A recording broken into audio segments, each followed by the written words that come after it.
Hi, it's Ryan. I'm in downtown Seattle near the Belltown neighborhood where I'm about to speak with County Executive Dow Constantine about a plan for a new property tax levy that's supposed to help not only maintain the number of mental health and substance treatment beds in the county, but also to grow them and to help provide more people to staff those facilities. So we'll check in with County Executive Constantine here to hear more about it.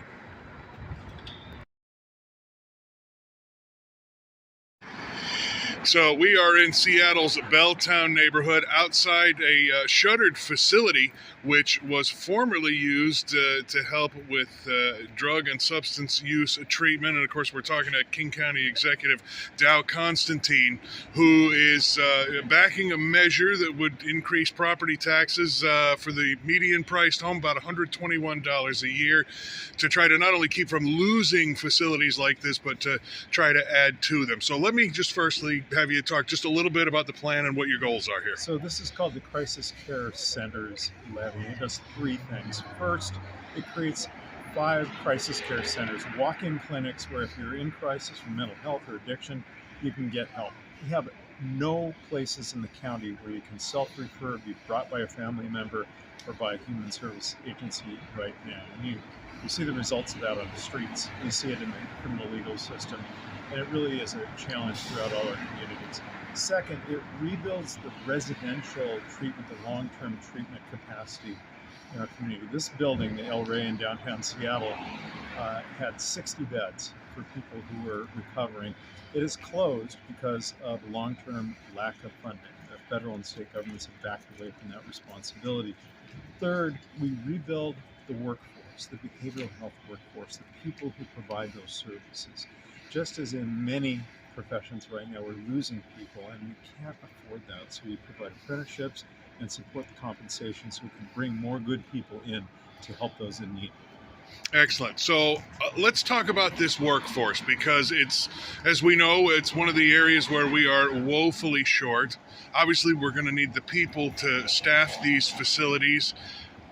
How quickly would this plan help to overcome that challenge? Well, we've already been working on setting up an apprenticeship program. We've been working with labor organizations and others to do that.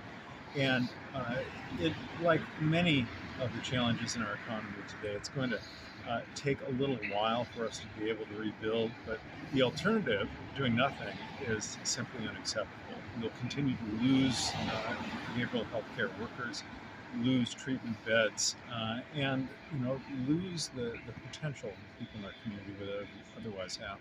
Now, you had mentioned a moment ago about this being one of the ways to help get people off the streets. You know very well, so many times these people are offered services and they turn them down. What do we do to motivate them to say, yeah, okay, it's time? Well, first, having a place to go immediately is critical. If you have a moment of clarity and want to get help, you can't get it right now. Put yourself on a list, wait weeks or even months for treatment. That part is critical. But also then pairing it with the housing, even if it's an enhanced shelter or supportive housing, so that folks have a place to go to be inside as they begin the recovery. That is the humane thing to do, but it's also the thing that is going to solve some of the problems that all of us want to see solved in our communities. But are we ever going to get to a point where we say you can't just keep turning down services and living this way? Yeah, that is an ongoing conversation. I think the answer has to be yes.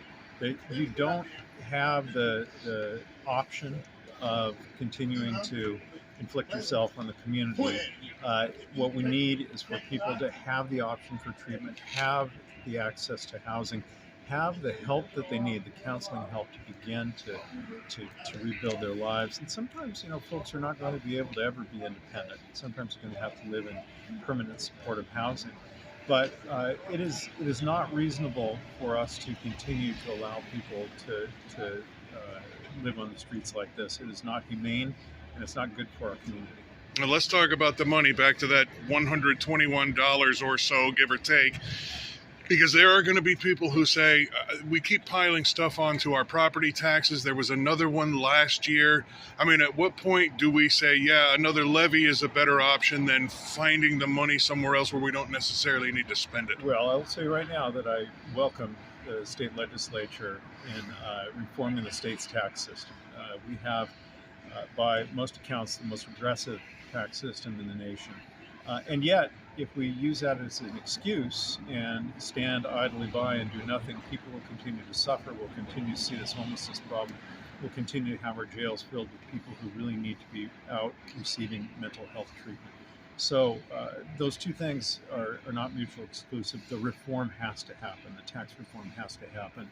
And I encourage our legislators to take that on seriously this session. And just really quickly, since we're talking about money, King County Regional Homelessness Authority recently made a $12 billion request. Not all members of the county council are happy about that. Seems like a lot of money, but it's a big job to do. I mean, what's your take? Well, it's obviously aspirational. They're cataloging what it would take to help every person get to stability and a productive life. But we're going to have to take it one step at a time, right?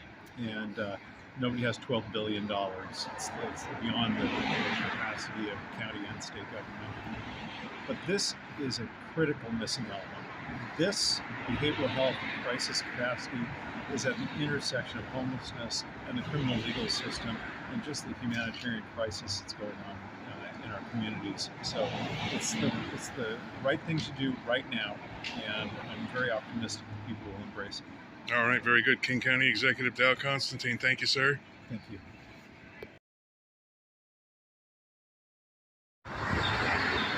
The King County Council is supposed to vote on this measure on Tuesday.